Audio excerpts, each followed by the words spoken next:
Hola, muy buenas a todos y nada, vamos a hacer un repaso de lo que ha sido la jornada de mercados. Ayer tuvimos la mayor caída del Standard & Poor's 500 a lo largo del año con más de un 1,5% de caída, el Nasdaq un 2% de caída, el oro con algo cerró en positivo, pero había corregido prácticamente todos los beneficios. La tasa interna de rentabilidad del bono americano por debajo del 4%. Y bueno, realmente, ¿qué es lo que ha pasado en los mercados?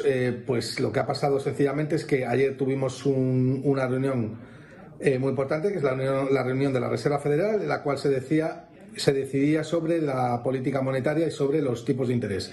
Hasta aquí todo normal. El mercado había descontado con bastante certeza que los tipos de interés no se moverían, y así fue. La Reserva Federal decide mantener los tipos de interés entre el 5,25 y el 5,5%, sin sorpresas y enteramente descontado por el mercado. Pero la sorpresa viene cuando Powell, tras un discurso ciertamente dovish, es decir, un discurso moderado y bastante sensato a mi juicio, en el cual había puesto en valor el mandato dual de la Reserva Federal, por un lado el objetivo de inflación del 2% y por otro lado mantener el pleno empleo.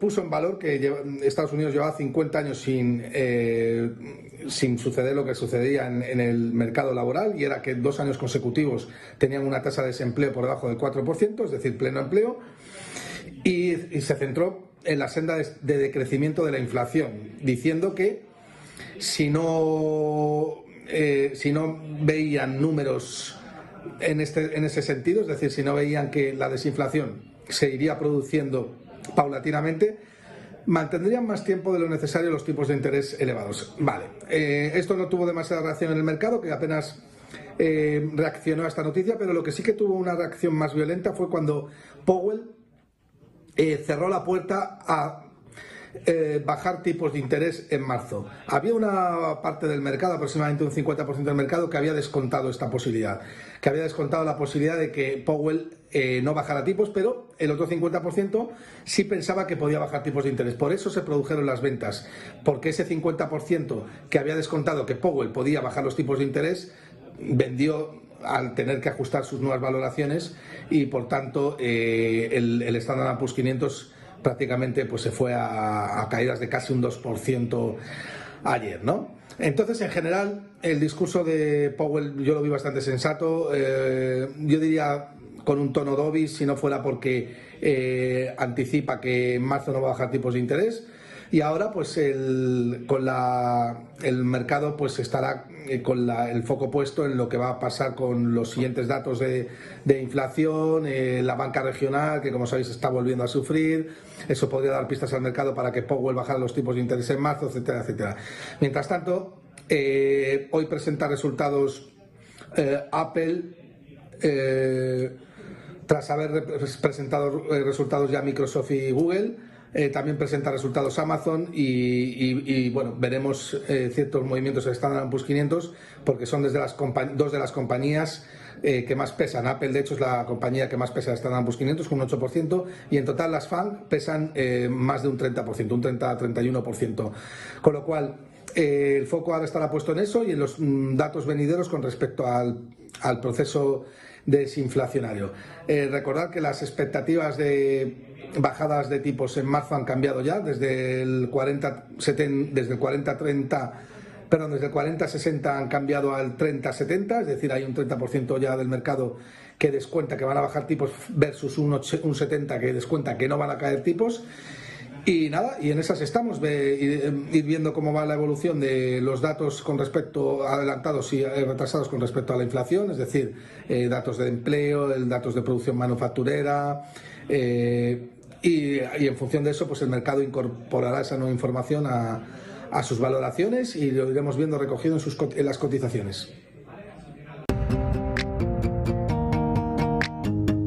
Bienvenido, bienvenida, ¿qué tal? ¿Cómo estás? Soy Javier Echeverry, responsable de Active Trades, y de nuevo en esta sección de secretos de Wall Street nos encontramos en el ámbito rural, buscando esa calma que necesitamos todos los días y en la que, fijaos, en un día de diario podemos disfrutar de este ensordecedor sonido.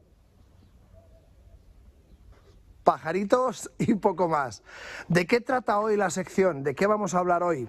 Pues fijaos, durante esta semana hemos hablado de la importancia de mantenerse conectado, de mantener nuestra atención plena en las noticias que de buena mañana nos llegan a través del newsletter, de ese boletín de Negocios Televisión o del canal de Telegram de Active Trades o del medio que más os interese, pero que lo tengáis muy claro cuáles son los puntos en los que centrar nuestra atención durante el día. Bien, si esto es importante, es igualmente importante buscar estos momentos de calma para procesar esa información. Pero esa información no nos va a servir de nada si no somos capaces de categorizarnos como inversores. Bien sea porque llevamos mucho tiempo invirtiendo en un tipo de inversión que quizá no es la más adecuada para nosotros, bien sea porque estamos empezando y porque no tenemos muy claro exactamente si el corto plazo, el medio plazo o el largo plazo es más adecuado para mí, o bien sea porque estos conceptos son verdaderamente difusos, porque el corto plazo pueden ser 3 semanas, 3 meses, 3 días o 3 minutos. ¿Cómo saber si un corto plazo u otro es el adecuado para mí y a qué llamar corto plazo? Bueno, para esto hay 2 soluciones principales. La primera es acudir a un profesional, a un asesor financiero que vamos a tener que pagar, por supuesto, como a cualquier profesional al que acudimos, y le vamos a explicar cuál es nuestra situación, tanto financiera como emocional, como a través de qué estamos transitando en este momento en nuestras vidas, y nos va a ayudar mucho a contextualizar exactamente en qué punto estamos y si necesitamos un horizonte temporal más amplio, más corto, si nuestra aversión al riesgo va a ser mayor o menor en un momento puntual o en otro. Pero si no queréis hacer esto, porque lógicamente tiene 2 desventajas. La primera es que rompemos un poco nuestra privacidad, ¿no? Es como cuando vamos al médico y tenemos que contarle cosas pues que lógicamente no contaríamos así como así, las contamos porque sabemos que es imprescindible dar todo lujo de detalles para que el médico pueda dilucidar qué es exactamente lo que nos pasa. Cuando vamos a un asesor financiero nos pasa lo mismo, tenemos que contarle todo nuestro patrimonio, como decía, toda la parte emocional, el momento por el que estamos atravesando laboralmente, y nos podrá ayudar a definir horizonte temporal, aversión al riesgo, periodo más adecuado para operar o qué tipo de inversiones son más interesantes para el momento en el que estamos viviendo.